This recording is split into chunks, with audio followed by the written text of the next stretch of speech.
नमस्कार दोस्तों, मेरा नाम है विमल सिंह बालाजी। स्टडी अड्डा में आपका स्वागत है। डीएलएड थर्ड सेमेस्टर के लिए महामैराथन क्लास के अंतर्गत आज हम विज्ञान विषय की महामैराथन क्लास देखेंगे, जिसमें हम एक वीडियो में पूरा कोर्स आपको कंप्लीट कराएंगे। तो हम सारी चीजें जो है वो चैप्टर वाइज ही देखेंगे, पर उसको देखने से पहले हम थोड़ा सा भौतिक राशियां जो है, जहां से एक ना एक बहुविकल्पी हर साल पूछ लिया जाता है, उनको देख लेते हैं। उसके बाद हम चैप्टर वाइज सारी चीजें जो है वो स्टार्ट करेंगे। अगर भौतिक राशि वहां पर आगे फिर से किसी चैप्टर के अकॉर्डिंग आ गया तो वहां पर हम उसको दोबारा से रिवाइज कर लेंगे, पर इसको इसलिए हम सबसे पहले कर रहे हैं क्योंकि यहां से एक ना एक एमसीक्यू हर साल पूछा जाता है। पिछले वाली बार में जो हमने महामैराथन क्लास कराई थी, उसमें दाब जो है उसका मात्रक पूछा गया था, और वही सेम क्वेश्चन हमने आपको महामैराथन वाली क्लास में भी हमने क्वेश्चन पूछा था, तो एज इट इज वही पेपर में भी आ गया था। तो आप जितनी भी चीजें यहाँ पर बताई जाएंगी उनको ध्यान से सुनिएगा।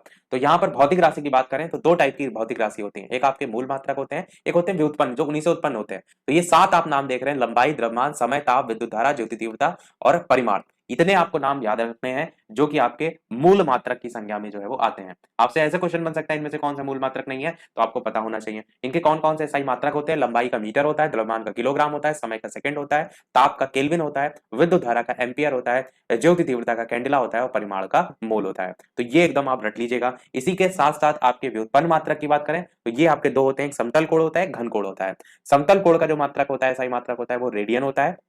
घन कोण का जो है वो स्टेरेडियन होता है। तो ये दोनों हो गए आपके, एक तो हो गया मूल मात्रक, एक व्युत्पन्न। तो ये दोनों आपको मैंने बेसिक वाले बता दिए हैं, बाकी आप अलग से पढ़ सकते हैं आप चाहें तो। वैसे मात्रक बहुत से हैं, जिसमें आप विशिष्ट ऊष्मा और आपका शक्ति का मात्रक, ये बेसिक वाले, मतलब मेरा कहने का है कि आपको पता होना चाहिए। एक ना एक एमसीक्यू में जो है यहाँ से क्वेश्चन जो है वो बन जाता है। तो इस चीज को आप ध्यान रखिएगा। अब हम बात करते हैं हमारे चैप्टर के अकॉर्डिंग, जो सारी चीजें हैं जिसमें खोज आविष्कार वाला पहला चैप्टर है, वहां से हम स्टार्ट करेंगे और चैप्टर के अकॉर्डिंग सारी चीजें चलेंगी। लास्ट में आपके जो चित्र हैं, जो आपके कोर्स में सारी एक ना एक देखेंगे आप प्रीवियस ईयर उठा के, तो एक ना एक क्वेश्चन चित्र से हमेशा आता है। जैसे उत्सर्जी तंत्र से क्वेश्चन आ चुका है, तो इन चीजों को हम सबसे लास्ट में देखेंगे एक साथ। तो चलिए स्टार्ट करते हैं। तो सबसे स्टार्टिंग वाला जो चैप्टर है उसमें नाम से अलग अलग है, उनसे संबंधित बात करते हैं। तो पहला नाम है चरक का। चरक की बात करें तो जड़ी बूटियां जो हैं उनको दवा के रूप में प्रयोग करने वाले चिकित्सक जो है ये थे। सुश्रुत की बात करें तो ये जो है वो शल्य चिकित्सक के रूप में जाने जाते थे। आर्यभट्ट की बात करें तो आर्यभट्ट जो है इन्होंने पाई जो है इसका मान बताया था, और 3.14 दशमलव में होता है, और वैसे आप बटे में जाते हैं 22/7 जो है वो होता है। नेक्स्ट बात करते हैं, नेक्स्ट है आपके श्रीधराचार्य।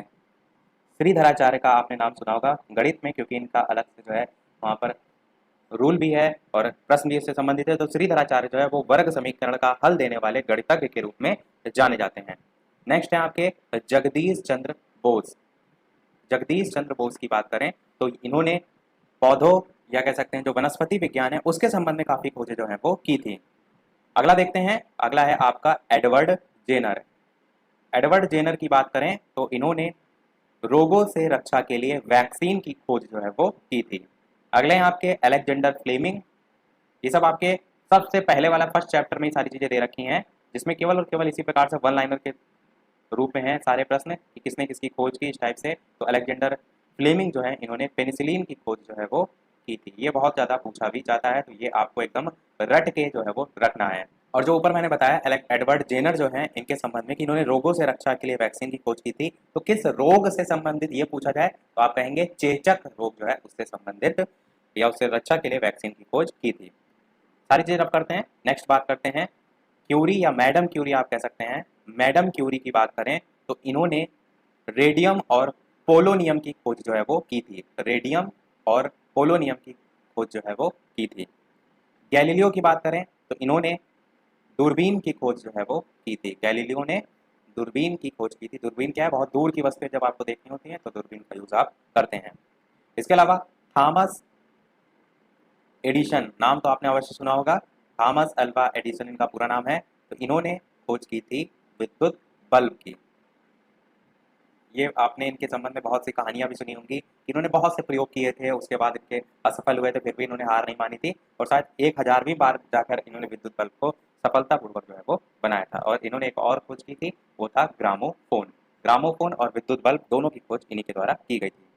अगला है रेडियो की खोज। पूछा जाए आपसे किसने की थी तो आप कहेंगे मार्कोनी। इसको ट्रिक से भी आप याद रख सकते हैं कि जब गांव वगैरह में आप देखते हैं या कहीं भी आप देखते हैं टीवी रेडियो, पहले आप ये पुरानी आती थी जब नहीं चलती थी तो आप उसे क्या करते थे, हाथ से ठोकते थे, पीटते थे। तो यही लिखा है मारकोनी, कोहनी जो है उससे मारेंगे तो रेडियो आपका चलने लगेगा। इस टाइप से आप याद रख सकते हैं।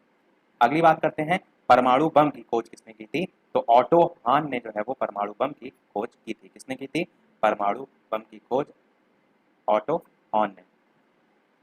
ये जो जितने भी आप यहाँ नाम देख रहे हैं सबको मैंने एक एक को ट्रिक से बता रखा है। जीके वाली प्लेलिस्ट में आविष्कार खोज करके एक आपका वीडियो है, उसको देख लीजिएगा, वहां पर आपको ये सब ट्रिक से याद करने की ट्रिक मैंने बताई है। न्यूटन ने गुरुत्वाकर्षण का नियम दिया था, आप सभी जानते हैं।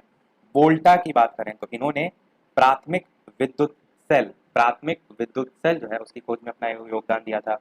माइकल फैराडे जो है इन्होंने डायनमो की खोज की थी। ये भी आपका पूछा जाता है, माइकल फैराडे ने डायनमो की खोज। एक्सरे की खोज आपसे पूछी जाए तो आप क्या कहेंगे? एक्सरे की खोज विलियम रॉन्टजेन ने जो है वो की थी। किसने की थी? विलियम रॉन्टजेन ने की थी। इसी प्रकार फर्मी की बात करें तो परमाणु भट्टी की खोज की थी। परमाणु भट्टी की खोज, सारी चीजें आप करते हैं। नेक्स्ट है आपका टेलीविजन की खोज किसने की थी? तो आप कहेंगे जॉन लॉगी बेयर्ड। इन्होंने टेलीविजन की खोज जो है वो की थी। और इसी प्रकार आपके ग्राहम बेल हो गए, तो ग्राहम बेल ने किसकी खोज की थी? इन्होंने टेलीफोन की खोज की थी। ये टेलीविजन है, ये टेलीफोन है। और जो थॉमस एडिसन था उन्होंने ग्रामोफोन की थी। टेलीफोन अलग है, ग्रामोफोन अलग है। ग्राहम बेल हो गए। उसके बाद बात करते हैं जेम्स वॉट की। जेम्स वॉट ने भाप इंजन की खोज जो है वो की थी। भाप इंजन की खोज। और शरीर के जो अंदर के भाग होते हैं उनकी जांच के लिए किसका यूज किया जाता है? तो आप कहेंगे इंडोस्कोप का यूज किया जाता है, शरीर के अंदर के भागों की जांच के लिए। इतनी चीजें हो गई, इसको रख करते हैं। इसी प्रकार बात करें स्टील उत्पादन के संबंध में कौन कौन नाम देखने को मिलते हैं। और आप देखेंगे तो जो मैंने इससे पहले करा रखा है आपको विज्ञान का फर्स्ट डिवीजन, उसका भी सीरियल सेम ऐसे ही है। क्यों? क्योंकि जो मैंने नोट्स वगैरह बनाए थे उसमें उसमें जो सीरियल था वो आपकी जो SCERT वाली पीडीएफ और बुक थी उसी के सीरियल से बनाया था, इसलिए आप वो भी देखेंगे। जो इससे पहले मैंने साइंस का करा रखा है फर्स्ट डिवीजन, तो उसमें और इसमें सीरियल आपको मैच करेगा। राउरकेला, जमशेदपुर, भिलाई और दुर्गपुर, ये चार नाम आपको एकदम रटे होने चाहिए जो कि स्टील उत्पादन में सबसे ज्यादा प्रमुख हैं। और यदि पूछा जाए स्टील उत्पादन के संबंध में कोई दो राज्य लिखिए, या कोई दो राज्य नहीं, राज्य के संबंध में ना पूछकर स्थान यानी कि क्षेत्र के संबंध में पूछा जाता है कि कौन कौन स्टील उत्पादन में जो है वो जगह फेमस है। तो ये ध्यान रखिएगा चारों नाम। फिर उसके बाद जो रिहंद है उसमें आपका जल शक्ति जो है उसे विद्युत बनाने के लिए हाइड्रो इलेक्ट्रिक पावर स्टेशन जो है वहां पर फेमस है, पूछा जाता है, तो उसको भी ध्यान रखिएगा। अब हम जैसे ये अभी हमने स्टील उत्पादन के संबंध में बात की, अब हम बात करते हैं कोयले से विद्युत बनाने के संबंध में जो पूछे गए जाते हैं स्थान उसमें। तो आप चार नाम यहाँ भी ध्यान रखिएगा। एक आपका हो जाएगा ओबरा, एक आपका हो जाएगा अनपरा, एक आपका हो जाएगा पनकी, और एक आपका हो जाएगा ऊंचा हार। तो ये चार नाम आपको विशेषकर ध्यान रखने हैं जहाँ कोयले से विद्युत बनाने के लिए जो है वो फेमस है। इसके अलावा एक फुल फॉर्म इसी से संबंधित है, वो है एनटीपीसी की फुल फॉर्म। एनटीपीसी की फुल फॉर्म होती है नेशनल, टी से आपका होगा थर्मल, पी से होगा पावर, सी से corporation, national thermal power corporation, ये आपकी जो है वो फुल फॉर्म एनटीपीसी की होती है। ये चार नाम आपने देखे कोयले से विद्युत।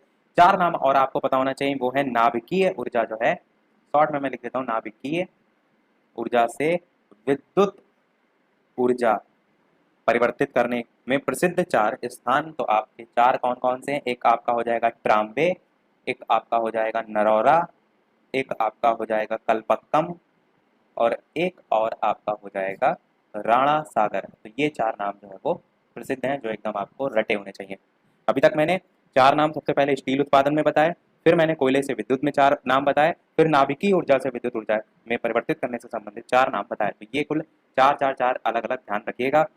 और इसी चैप्टर से रिलेटेड एक आपका एजुसेट भी लास्ट में दे रखा था। एजुसेट जो है आपका क्या होता है? ये एक प्रकार का शैक्षिक उपग्रह होता है। आपका कंप्यूटर कोर्स जो है उसमें भी आपका एजुसेट है, तो उसमें प्रश्न पूछा भी जाता है। तो पहले वाले चैप्टर में इतनी सारी चीजें थी, सब रख करते हैं, बात करते हैं हमारे नेक्स्ट चैप्टर की। और नेक्स्ट चैप्टर को बात करने से पहले वीडियो पसंद आ रहा हो सभी को तो वीडियो को लाइक अवश्य कर दीजिएगा। देखिए कोर्स मैं ऑलरेडी करा चुका हूँ, पर आप ही के लिए मैं यहाँ पर फिर से सारी चीजें करा रहा हूँ ताकि आपका एक बार फिर से रिवीजन हो और कुछ नई चीजें भी उसमें शामिल हो जाए।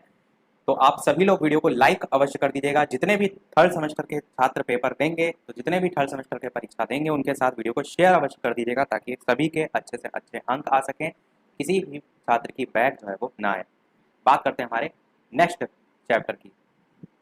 इसमें अगर बात करें तो इसको प्रैक्टिकल बेस्ड हम समझते हैं। जैसे कि अगर आप एक कील जो है वो ले लीजिए, तो कील में आगे की जो उसकी नोक होती है, उसका अगर मैं आपसे पूछूं जो क्षेत्रफल है, या तल का जो क्षेत्रफल है वो अधिक है कि कम है, तो आप क्या कहेंगे? क्षेत्रफल यहाँ पर जो है वो कम है। और जब क्षेत्रफल कम होता है तब आप कहेंगे प्रभाव जो है उसका अधिक पड़ता है। किसका प्रभाव? बल का प्रभाव, क्योंकि यहाँ पर हम बल पढ़ रहे हैं। जब संपर्क तल का क्षेत्रफल कम होता है तो प्रभाव अधिक होता है। यही चीज अगर हम बात करें, जैसे कि एक ईंट है, ईंट में अगर आप बात देखें तो आप क्या कहेंगे कि इसमें संपर्क तल का जो क्षेत्रफल है वो आपका अधिक है, और इसमें आपका जो प्रभाव पड़ेगा वो कम पड़ेगा। तो ये आपकी दो लाइनों को जो है वो परिभाषित करता है। क्या? कि संपर्क तल का क्षेत्रफल अधिक होने पर बल का प्रभाव कम हो जाता है, और संपर्क तल का क्षेत्रफल अधिक होने पर बल का प्रभाव कम हो जाता है। यहाँ पर क्षेत्रफल कम, यहाँ पर क्षेत्रफल अधिक। इस चीज को आप ऐसे भी समझिए, जैसे कि कील होती है, कील को आप किसी दीवार में लगाते हैं, तो जितनी ज्यादा नुकीली होती है, जितना उसका क्षेत्रफल कम होता है, जितनी तो नुकीली होगी जितना उसका क्षेत्रफल कम होगा, तो उतनी आसानी से जो है वो दीवार में चली जाएगी, उसका प्रभाव उतना अधिक होगा बल के संबंध में, आप कह सकते हैं। ये दो पॉइंट आपने समझे। अब दाब, बल और क्षेत्रफल, इन तीनों के संबंध में एक आपका सूत्र होता है, वो होता है दाब बराबर बल बटे क्षेत्रफल। इसको याद रखिएगा। इसमें क्या है, जैसे दाब आपको दिया गया है, बल दिया गया, क्षेत्रफल पूछा जा सकता है, इस टाइप के प्रश्न आपके यहाँ पर पूछे जा सकते हैं। दाब को हम कहते हैं P, बल को कहते हैं फोर्स के लिए F, और क्षेत्रफल आपका एरिया होता है यानी कि A। तो P बराबर, दाब मतलब होता है प्रेशर ना, तो उसी का P है, तो P बराबर F अपॉन A आप इस प्रकार से भी याद रख सकते हैं, या तो आप इसको भी याद रख सकते हैं। अब मात्रक की यहाँ पर अगर बल की बात करें, तो मात्रक बल का क्या होता है? आप कहेंगे न्यूटन जो है वो बल का मात्रक होता है। क्षेत्रफल का मात्रक क्या होता है? तो आप कहेंगे मीटर स्क्वायर होता है। क्षेत्रफल क्या है? लंबाई होती है, चौड़ाई होती है, गुणा होता है लंबाई गुणे चौड़ाई, तो मीटर गुणे मीटर, मीटर स्क्वायर होगा, तो आप कहेंगे बिल्कुल। तब हम अगर कहें कि दाब का मात्रक क्या हो जाएगा, तो यहाँ न्यूटन है, यहाँ मीटर स्क्वायर है, तो आप दाब का मात्रक क्या कहेंगे? Newton metre square. Newton metre square आपका, ये आपका दाब का मात्रक हो जाएगा। तो आपको रटना नहीं होता है, आप इन्हीं के मात्रक से ही उसे बनाते हैं, तो ऐसे आप इसे बना सकते हैं। अब दो यहाँ पर ध्यान देने वाली बात है, क्या? पहला तो ये मात्रक, और दूसरा ये सूत्र, इन दोनों में से कोई भी चीज पूछी जा सकती है। एक आपको मान भी यहाँ पर याद रखना है, वो मान है किसका? प्रमाणिक वायु दाब का। ये मान निश्चित होता है, हो सकता हो बहुविकल्पी में आपसे पूछ लिया जाए, तो ये होता है 1.013 गुणे 10 की पावर 5, और मात्रक है न्यूटन मीटर स्क्वायर। तो यहाँ पर आप लिख देंगे न्यूटन मीटर स्क्वायर। तो ये आपका मान भी आपको पता होना चाहिए। इसके अलावा आपके कोर्स में जल पंप, फुटबॉल पंप और साइकिल पंप, तीन मैं यहाँ पर नाम ले रहा हूँ। कौन कौन से? जल पंप, फुटबॉल पंप और साइकिल पंप। इन तीनों की क्रिया विधि दे रखी है, तो इसको आप पढ़ने के लिए क्या करिएगा, इनका स्ट्रक्चर देख लीजिएगा कैसे ये वर्क करते हैं। तो इसका 3D फॉर्म आपको कहीं भी मिल जाएगा, उसको देखेंगे तो आप अपने आप से बनाकर लिख सकते हैं, क्योंकि उसकी जो थ्योरी होती है वो थोड़ा सा टफ होती है।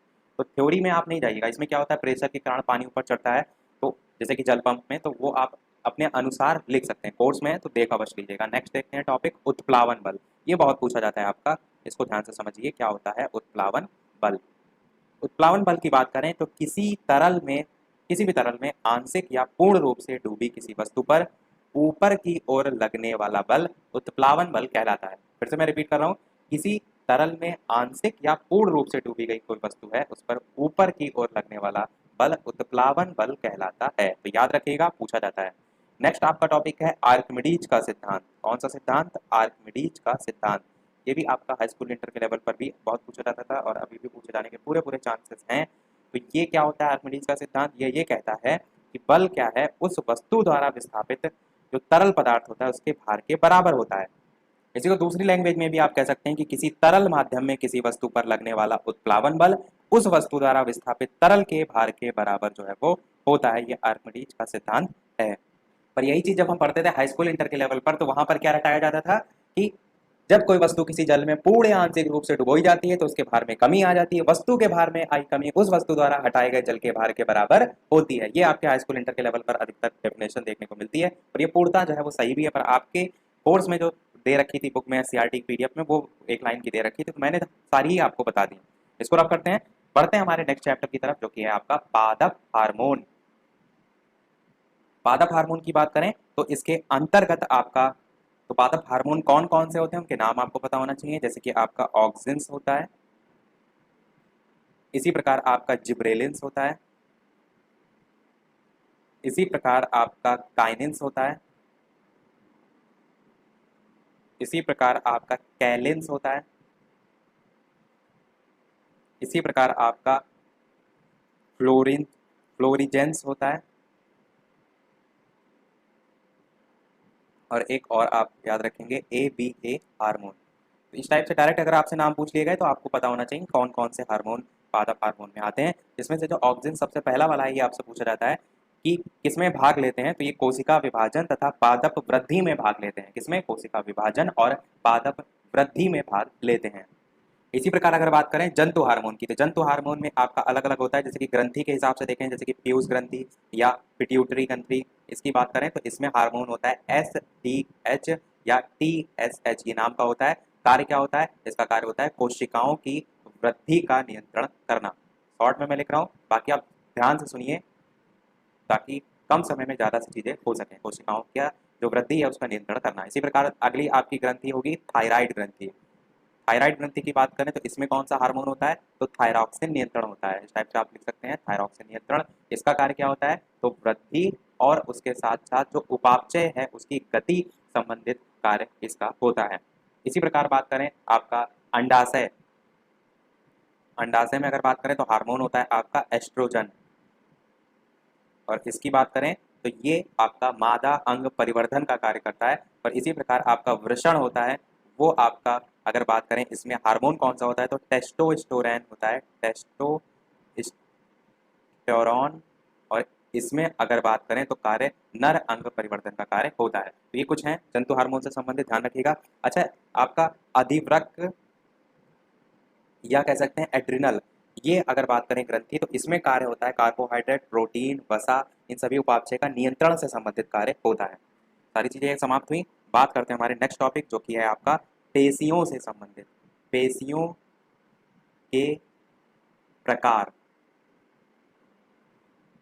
इंपॉर्टेंट टॉपिक है, ध्यान से समझिए। 3 प्रकार होते हैं। कौन कौन से? पहला होता है आपका कंकाल पेशियां, दूसरा होता है आपका अरेखित पेशियां, और तीसरा होता है आपका हृदय पेशियां। अब यहाँ पर जो अरेखित पेशियां हैं इसका तो कोई नाम नहीं, पर हृदय जो है इसको कार्डियक नाम से भी जो है वो जाना जाता है। जो कंकाल पेशियां होती हैं इन्हीं को हम रेखित पेशियों के नाम से भी जो है वो जानते हैं, और इन्हीं को हम एक और नाम है जो है पट्टित रेशियां पेशियां, उनके नाम से भी जानते हैं, और इन्हीं को हम ऐच्छिक पेशियों के नाम से भी जानते हैं। अब ये ऐच्छिक है तो दूसरा क्या होगा? इसे हम अनैच्छिक कह सकते हैं। इसीलिए मैंने स्टार्टिंग में नाम नहीं बताया, ताकि दूसरे से आप कनेक्ट कर सकें। जो आपका अरेखित पेशियां इन्हीं को अनैच्छिक पेशियां भी कहते हैं, और इन्हीं को चिकनी पेशियों के नाम से भी जाना जाता है। और अब तीनों पेशियां हमने देख ली, अब इनका काम और इनसे जुड़ी चीजों को थोड़ा थोड़ा जान लेते हैं। सबसे पहली जो आपकी है कंकाल पेशियां, जिन्हें हम रेखित पेशियां भी कहते हैं, जिन्हें हम पट्टित पेशियां भी कहते हैं, जिन्हें हम ऐच्छिक पेशियां भी कहते हैं, ये आपकी अस्थियों से जो है वो जुड़ी होती हैं। किससे जुड़ी होती हैं? अस्थियों से जुड़ी होती हैं। दूसरा जो है आपका अरेखित पेशियां, जिसे हम चिकनी पेशियां या अनैच्छिक पेशियां भी कहते हैं, ये आपका आहार नाल हो गया, रुधिर वाहिनियां हो गया, या जो अन्य अंतरांग होते हैं उनसे जुड़ी हुई पेशियां होती हैं। तीसरी आपकी जो हृदय या कार्डियक कहते हैं, ये आपकी केवल हृदय में होती है। समझ गए आप तीनों चीजें? इसको हम यहीं खत्म करके नेक्स्ट टॉपिक पे कूदते हैं, वो है आपका कंडरा या स्नायु। मैं थोड़ा सा स्पीड में चल रहा हूँ और आप भी अपने साथ स्पीड बनाए रखिएगा, तभी मैं थोड़ा सा शॉर्ट में लिख रहा हूँ। आप जो मैं बोल रहा हूँ उस पर ध्यान दीजिएगा ताकि कम समय में आपका अच्छे से रिवीजन हो सके। और तो कंडरा स्नायु को समझिए। संधियां जो होती हैं, जैसे कि जोड़ होते हैं उन्हें हम कहते हैं, तो संधियां जो होती हैं उस पर अस्थियों को अपनी स्थिति में बनाए रखने के लिए लचीले संयोजी ऊतक से बने होते हैं आपके स्नायु।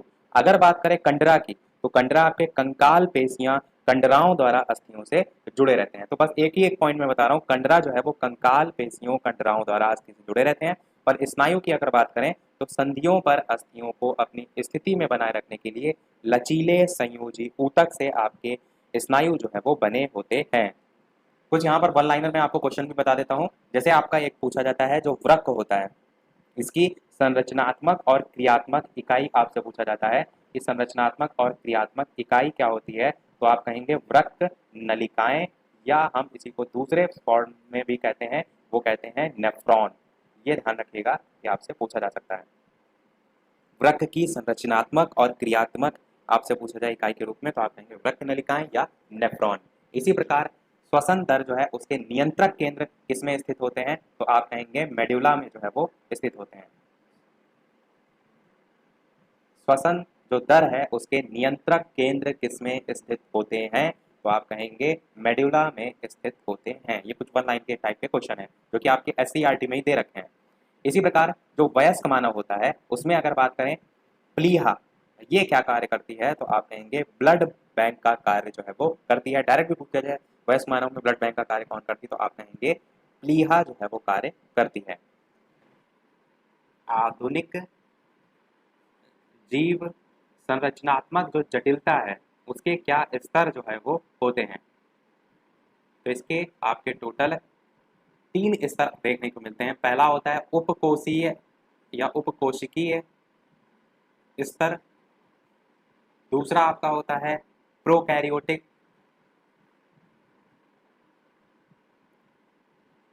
प्रोकैरियोटिक स्तर, और तीसरा आपका होता है यूकैरियोटिक स्तर। अब देखिए एक एक को समझ लेते हैं। तो सबसे पहले बात करते हैं उपकोशिकीय स्तर को। तो जीवित कोशिकाएं जो होती हैं उनके अंदर गुणन करके संख्या में वृद्धि करने की क्षमता होती है, तो वो आपका उपकोशिकीय जो स्तर है इसमें आता है। इसके एग्जाम्पल में आप लिख सकते हैं जैसे कि वायरस।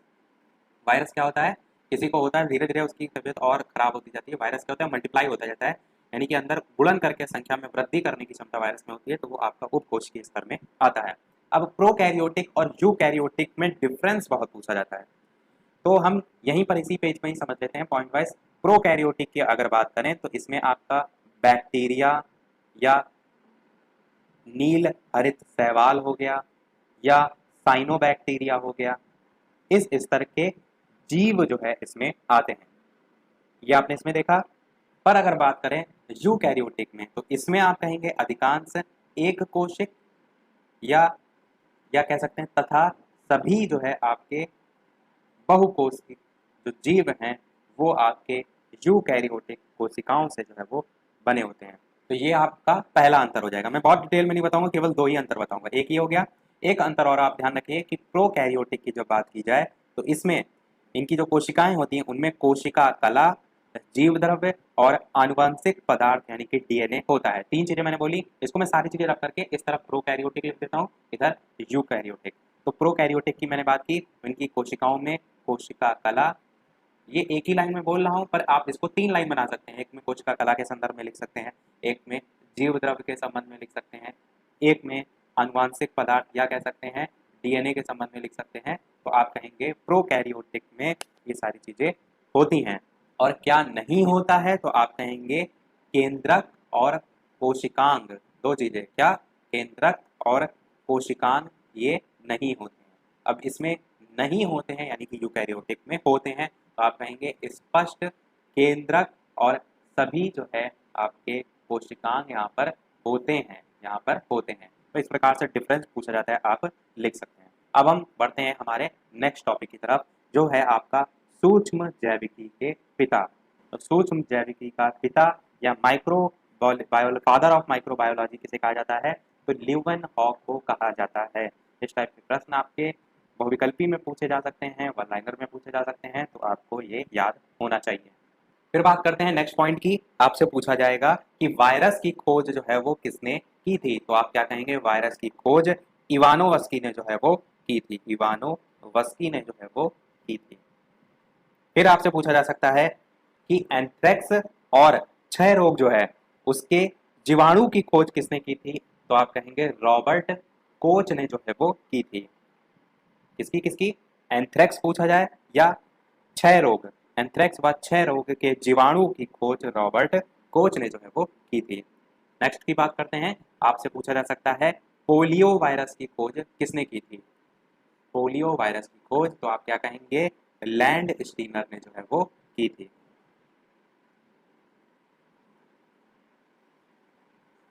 और आप सभी जानते हैं रक्त के जो मुख्य समूह हैं उनकी पहचान भी कार्ल लैंड स्टीनर इन्होंने जो है वो की थी। ये चीज जरूर ध्यान रखिएगा, यहाँ पर पोलियो वायरस की बात की जा रही है, पोलियो वायरस की खोज, तो वैक्सीन की खोज की बात नहीं की जा रही है। तो लैंड स्टीनर के संबंध में वो भी तो आपको पता ही है, मैं पहले बता चुका हूँ कि जो ब्लड ग्रुप हैं उनके समूहों की पहचान के लिए कार्ल लैंड स्टीनर जो है इनको जाना जाता है। फिर बात करते हैं जो बैक्टीरियोफेज वायरस है उसकी खोज किसने की थी? तो ट्वार्ट और डी हैरल, इन्होंने बैक्टीरियोफेज वायरस की खोज की थी। एक प्रश्न आपसे ये भी पूछा जा सकता है कि बीसीजी जो है इसका जो वैक्सीन है उसकी खोज किसने की थी? तो आप क्या कहेंगे? इसकी खोज कैलमेटी ने जो है वो की थी। ये कुछ इस टाइप के वन लाइनर क्वेश्चन है जो आपसे पूछे जा सकते हैं। तो यहाँ पर जो बीसीजी लिखा हुआ है इसकी फुल फॉर्म क्या होती है? तो इसकी फुल फॉर्म होती है bacillus Calmette Guérin. Full form भी आपसे पूछी जा सकती है, तो ध्यान रखिएगा।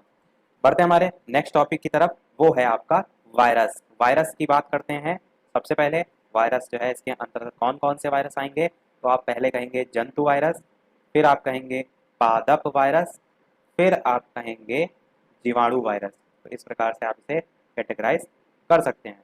जिसमें आपका तो जंतु वायरस है, इसमें दो टाइप अलग से निकल के आते हैं, एक होगा आपका आरएनए और दूसरा आपका होगा डीएनए। इन्हें हम किस बेसिस पे डिवाइड करेंगे? तो आप कहेंगे जीनोम के आधार पर आरएनए और डीएनए में ये जो परिभाषित है वो किया गया है, या डिवाइड जो है वो किया गया है। तो इससे संबंधित कोई भी प्रश्न है इस टाइप से चार्ट आप बना दीजिएगा, आपके लिए काफी होगा। मैं स्पीड में चल रहा हूँ पूरी तरीके से क्योंकि कम समय में अधिक चीजें कवर करानी है। वीडियो पसंद आ रहा हो तो सभी लोग वीडियो को लाइक अवश्य कर दीजिएगा। इतनी सारी आपके लिए मेहनत की जा रही है, फिर से सारी चीजें कराई जा रही हैं आपके लिए यहाँ सारी, तो वीडियो पर एक लाइक तो आप सभी का बनता ही है, तो सभी लोग वीडियो को लाइक अवश्य कर दीजिएगा। बात करते हैं हमारे नेक्स्ट टॉपिक की तरफ, वो है इंटरफेरॉन। तो इंटरफेरॉन क्या होता है इसको जो है वो समझिए। वायरस जो होता है वो संक्रमण के प्रति रोग निरोधक या कह सकते हैं रोग निवारक औषधियों के रूप में यूज किया जाता है, उसी को हम इंटरफेरॉन कहते हैं। वायरस संक्रमण के प्रति यदि पूछा जाए, वैसे अगर पूछा जाता है तो डायरेक्ट इंटरफेरॉन क्या है यही पूछा जाएगा, तो आप एक लाइन में याद रखिएगा। नेक्स्ट टॉपिक है आपका, नेक्स्ट टॉपिक है आपका एक रोग से संबंधित पूछा जाता है प्रश्न, जो है आपका सिट्रस कैंकर। सिट्रस कैंकर ये क्या होता है? सबसे पहले आपको ये पता होना चाहिए सिट्रस कैंकर जो है ये एक पौधों के रोग में आता है, पौधों का रोग होता है। और रोग पैदा करने वाला जो बैक्टीरिया होता है उसका नाम क्या होता है? उसका नाम होता है जेंथोमोनास सिट्राई। जेंथोमोनास सिट्राई ये जो है आपका रोग पैदा करने वाला बैक्टीरिया जो है वो होता है। सिट्रस कैंकर क्या है? तो पौधों का रोग है। तो आपसे डायरेक्ट भी पूछा जा सकता है कि पौधों के रोग संबंधित कोई दो रोग बताइए, कोई एक रोग बताइए, इस टाइप से आप लिख सकते हैं। नेक्स्ट पॉइंट है आपका कि एक जीवाणु जो कोशिका होती है उसके डीएनए का भाग दूसरी जीवाणु कोशिका में जीवाणु जो भक्षी है उसके द्वारा पहुंचाया जाता है। और इसके एग्जाम्पल के तौर पर आप लिख सकते हैं अध्ययन। उदाहरण ना कह करके आप अध्ययन कह सकते हैं ये किसने किया था? तो अध्ययन जो है वो जिंडर तथा लैंडरबर्ग जो है उन्होंने जो है वो किया था। फिर से मैं एक बार रिपीट कर दूंगा कि एक जीवाणु कोशिका के डीएनए का भाग दूसरी जीवाणु कोशिका में जीवाणु भक्षी द्वारा पहुंचाया जाता है, ये अध्ययन इन्होंने किया था। नेक्स्ट आपका आ सकता है जीवाणु जो है इसकी खोज के संबंध में। तो जीवाणु की खोज किसने की थी? तो आप कहेंगे एंटोनी वॉन ल्यूवेनहॉक ने जो है वो की थी। एक प्रश्न ये भी पूछा जाता है कि ये जो जीवाणु है इसको जीवाणु नाम किसने दिया? तो आप क्या कहेंगे? एरनबर्ग ने ये जीवाणु नाम जो है वो दिया।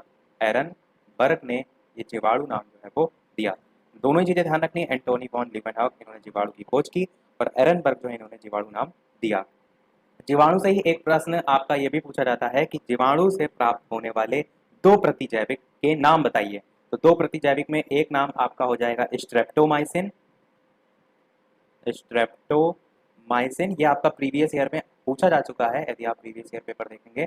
और दूसरा आपका इसमें नाम हो जाएगा टेरामाइसिन। तो ये दो जो है वो आपके नाम हो जाएंगे, स्ट्रेप्टोमाइसिन और टेरामाइसिन, जीवाणुओं से प्राप्त होने वाले दो प्रतिजैविक। नेक्स्ट बात करते हैं एंट अमीबा हिस्टोलिटिका। ये जल्दी से बताइए, एंट अमीबा हिस्टोलिटिका, या नहीं हिस्टोलिटिका नहीं, जिंजीवेलिस। हिस्टोलिटिका तो आपका अलग है, जिंजीवेलिस अलग है। जिंजी आदि ना भी तो लगेगी, आदि ना फिर जा फिर वालिस। ये किस रोग का आप कहेंगे, या इसके कारण कौन सा रोग होता है वो आप कह सकते हैं। तो एंट अमीबा जिंजीवालिस से आपका पायरिया जो है वो हो जाता है, जिसमें आप कहेंगे मसूड़ों से खून वगैरह ये सारी चीजें देखने को मिलती हैं। और इसी से ही मिलता जुलता नाम होता है एंट अमीबा जिंजीवालिस की जगह लिखा रहता है हिस्टोलिटिका। तो ये भी आपको पता होना चाहिए। हिस्टोलिटिका अगर आपसे पूछा जाए तो आप क्या कहेंगे, पेचिस रोग जो है वो होता है, एंट अमीबा हिस्टोलिटिका। बात करते हैं नेक्स्ट पॉइंट की। नेक्स्ट पॉइंट आपसे पूछा जा सकता है जो पेय पदार्थ होते हैं इनका संरक्षण जो है वो किसके माध्यम से या किससे जो है वो किया जाता है, पेय पदार्थों का संरक्षण। तो एक नाम याद रखिएगा, वो नाम है सोडियम मेटाबाइसल्फेट। क्या नाम है, सोडियम मेटाबाइसल्फेट। इनके माध्यम से पेय पदार्थों का संरक्षण किया जाता है। ये वन लाइन में आपसे पूछा जा सकता है, इसको एकदम दिमाग में रखिएगा। अब बात करते हैं हम हमारे नेक्स्ट टॉपिक की तरफ, जो है भोज्य पदार्थ जो है उनके परिरक्षण की कौन कौन सी विधियां होती हैं। परिरक्षण मतलब क्या होता है, कैसे हम उन्हें लंबे समय तक सुरक्षित रख सकते हैं, कोई भी भोज्य पदार्थ है। तो सबसे पहला पॉइंट होएगा रसायनों के द्वारा। मैं केवल पॉइंट की बात कर रहा हूँ, बाकी अंदर का आप समझते चलिए कि जैसे कि साइट्रिक अम्ल हो गया, सोडियम मेटाबाइसल्फेट हो गया, सोडियम बेंजोएट हो गया, अचार बनाते हैं सोडियम बेंजोएट उसमें पड़ता है। तो क्या करता है, वो लंबे समय तक के लिए सुरक्षित रखने का कार्य करता है। जो भी खाद्य पदार्थ बना रहे हैं उसका तो रसायनों के द्वारा आप परिरक्षण कर सकते हैं। दूसरा अगर बात करें तो आप कहेंगे डिब्बाबंदी, जिसे हम कैनिंग कहते हैं। हो सकता है इंग्लिश में कभी कैनिंग आपसे पूछ लिया जाए तो पता आपको होना चाहिए कि इसी को डिब्बाबंदी जो है वो कहते हैं। डिब्बाबंदी क्या है, बहुत से भोज्य पदार्थ होते हैं जैसे कि मटर, अनानास आदि, जो प्राकृतिक रूप से इस विधि से शुद्ध वायु जिसमें एकदम ना जा पाए, वायु रुद्ध डिब्बों में बंद करके संरक्षित किए जाते हैं, तो वो आपके आते हैं डिब्बाबंदी यानी कि कैनिंग में। तीसरा आप कह सकते हैं अचार तैयार करना। इसमें क्या है, जैसे सिरका का तेल हो गया, नमक का प्रयोग है, इससे भी भोजन लंबे समय तक सुरक्षित रखा जा सकता है, ये भी आप इसमें रख सकते हैं। चौथा आप कह सकते हैं सुखाना। सुखा कर भी तो आप लंबे समय तक के लिए रख सकते हैं, जैसे कि साधारण और सर्वाधिक उपयोग में आप कहेंगे तो यही विधि आपको देखने को भी मिलती है। सूर्य की उष्मा से सब्जियां सुखा ली जाती हैं, फल सुखा लिए जाते हैं, वो सभी आपका इसी में आ जाएगा। इसी प्रकार पांचवा आप लिख सकते हैं अंतराल से उबालना और ठंडा करना। तो हमारे और क्या कह सकते हैं, आपके घरों में दूध देखते हैं आप उबाला जाता है, इसका कारण क्या होता है, बार बार दूध उबालने से वो फटता नहीं है, सुरक्षित रहता है। तो ये भी परिरक्षण की सबसे अच्छी विधि के अंतर्गत आती है। और जो बाजार में आप देखते हैं कि लंबे समय तक के लिए पैकेट के दूध जो है वो संरक्षित किए भंडारित किए जाते हैं, उसे हम पाश्चुरीकरण के रूप में देखते हैं।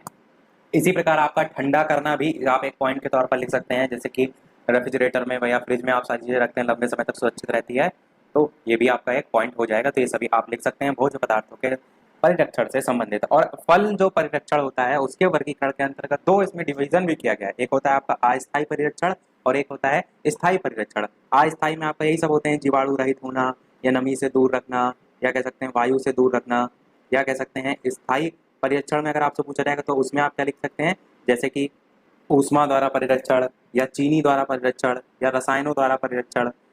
तो ये सभी आपके किसमें आएंगे, स्थायी परिरक्षण में। ये डिवीजन दो किया गया, मैंने अभी स्टार्टिंग में बताया फलों का परिरक्षण का डिवीजन किया गया है। अब बात करते हैं हाइड्रोकार्बन जो है उनके संबंध में। हाइड्रोकार्बन जो है इसके अंतर्गत आपके जो आते हैं संतृप्त हाइड्रोकार्बन और असंतृप्त हाइड्रोकार्बन। तो दोनों को समझिए सीरियल से। सबसे पहले बात करते हैं संतृप्त हाइड्रोकार्बन। तो वे हाइड्रोकार्बन यौगिक जिनमें जो कार्बन कार्बन है इसके मध्य एकल बंध यानी कि सिंगल बॉन्ड हो, यहाँ पर देखिए एक लाइन खींची मतलब सिंगल बॉन्ड होता है, उसे हम संतृप्त हाइड्रोकार्बन कहते हैं। जैसे कि एग्जाम्पल के तौर पर आप मेथेन जो है वो कह सकते हैं। मेथेन का सूत्र क्या होता है, आप कहेंगे CH4 होता है। इसका जब स्ट्रक्चर बनाएंगे तो कार्बन से 4 आपके इस प्रकार से जुड़ेंगे, तो ये H चारों कोने पर आ जाएंगे, तो सिंगल सिंगल बॉन्ड से आपका इस प्रकार से इसका स्ट्रक्चर बनेगा। ये किसमें है, संतृप्त हाइड्रोकार्बन में। इसी प्रकार एथेन भी इसी में आता है, C2H6। तो ये हो गया संतृप्त। असंतृप्त हाइड्रोकार्बन की बात करें तो इसमें आप कहेंगे ऐसे हाइड्रोकार्बन जिनमें कार्बन कार्बन जो परमाणु है इसके मध्य द्विबंध या त्रिबंध, त्रिबंध आप नहीं कहेंगे, केवल द्विबंध डबल बॉन्ड जो है इस प्रकार से देखने को मिले तो वो आपके असंतृप्त हाइड्रोकार्बन कहलाते हैं। जैसे कि आपका एथिलीन हो जाएगा। एथिलीन का आपका सूत्र क्या होता है तो आप कहेंगे C2H4 होता है। इसका स्ट्रक्चर बनाएंगे तो कार्बन कार्बन इस प्रकार से होंगे, यहाँ पर इसके 4 कोनों पर होंगे, इसके इन 3 कोनों पर होंगे और बीच में जो है ये दोनों में कॉमन आ रहा है तो इसलिए डबल बॉन्ड से जुड़ेगा, इसका एक हो जाएगा, इसका एक हो जाएगा। अब इसमें जो हाइड्रोजन है यहाँ पर आप देख रहे हैं 4 है, यहाँ पर तो आपका 1 2 3 1 2 3 इस प्रकार से 6 हो जाएगा। और आप यहाँ पर देखेंगे तो आपके टोटल 5 है, मैंने तो 4 की बात की थी, 1 2 3 4 5, तो इसके लिए 5 इसके लिए 5 तो आपके गलत हो जाएगा। इसको रब करते हैं, आपका स्ट्रक्चर कुछ इस प्रकार से बनेगा कि कार्बन और एक और कार्बन और इनके बीच डबल बॉन्ड, ऊपर आपका एक आएगा तो इसके लिए 1 2 यहाँ पर है, 3 और 4 नीचे, इसी प्रकार ऊपर नीचे इसको तिरछा करके भी बना सकते हैं। तो एक हाइड्रोजन यहाँ आएगा, एक यहाँ आएगा, एक यहाँ आएगा और एक यहाँ आएगा। अब इस वाले कार्बन के लिए देखिए 4 पूरा हो रहा है, 1 2 3 4। इसी प्रकार इस वाले कार्बन के लिए 1 2 3 4। तो इस प्रकार से आप यहाँ पर इतना आपको डिटेल में समझने की कोई आवश्यकता नहीं है, आपको केवल फॉर्मूला पता होना चाहिए, यानी कि इसमें एग्जाम्पल एथिलीन आता है और डेफिनेशन पता होना चाहिए, इतनी चीज काफी है। ड्रॉ करते हैं। दर्पण से संबंधित आपके प्रश्न पूछ लिए जाते हैं तो उसमें अलग अलग सूत्र हैं, जिसमें एक सूत्र आपका है वो होता है 1/f बराबर 1/u प्लस 1/v, जिसको आप कह सकते हैं गोलीय दर्पण के लिए फोकस दूरी, दर्पण से वस्तु और प्रतिबिंब की जो दूरी है उसमें संबंध क्या होता है तो 1/f बराबर 1/u प्लस 1/v जो है आपका होता है। बाकी इसमें और भी बहुत चीजें होती हैं, जैसे कि आपका वक्रता केंद्र है जिसको हम कहते हैं गोले के केंद्र को, जिसके कि दर्पण का एक भाग होता है, दर्पण का वक्रता केंद्र कहलाता है। इसी प्रकार वक्रता त्रिज्या होता है, ध्रुव होता है, मुख्य अक्ष होता है, तो वो सारी चीजें चित्र से समझी जाती हैं, जिसको मैंने सेपरेट वीडियो में बात की थी, तो अलग से वाले वीडियो में से जो है आप उसको देख लीजिएगा, क्योंकि वो अपने आप में पूरा चैप्टर है। यहाँ पर हम बात करें फास्ट रिविजन की तो क्विक रिविजन के तौर पर मैं छोटे छोटे फॉर्म में सारी चीजें आपको जो है वो बता रहा हूँ। अब बात करते हैं किसकी, आवृत्ति और आवर्तकाल में संबंध या कह सकते हैं सूत्र की। तो आवृत्ति बराबर 1/आवर्तकाल होता है, ये भी सूत्र याद रखिएगा, कोई भी मान देकर आपसे प्रश्न जो है वो पूछा जा सकता है। जैसे आपसे लिख दिया जाएगा कि एक सॉलित्र जो है उसका आवर्तकाल 1/256 है और आपको आवृत्ति उसकी बतानी है, तो आप यहाँ आवर्तकाल की जगह क्या मान रखेंगे 1 और बटे में ऑलरेडी 1/256। अब ये मल्टीप्लाइड इस 1 से ये होगा, 256 ऊपर मल्टीप्लाइड होगा तो आपका क्या आएगा, केवल 256 आएगा, जिसे आप कह सकते हैं कंपन प्रति सेकेंड। इकाई भी तो लिखना आवश्यक है, ये भी तो ध्यान दीजिए, ऐसा नहीं कि आप डायरेक्ट आंसर लिख के चले आए। फिर बात करते हैं हम नेक्स्ट टॉपिक आपका आवर्त गति और दोलन गति। आवर्त गति और दोलन गति, इनको समझिए। तो आवर्त गति क्या होती है, एक निश्चित पथ पर गति करती हुई वस्तु जब एक निश्चित समय अंतराल के पश्चात बार बार अपनी पूर्व गति को दोहराती है तो इस प्रकार की गति को हम आवर्त गति कहते हैं। और जो दोलन गति होती है इसकी बात करें तो किसी पिंड की साम्य स्थिति के इधर उधर गति करने को दोलन गति कहते हैं।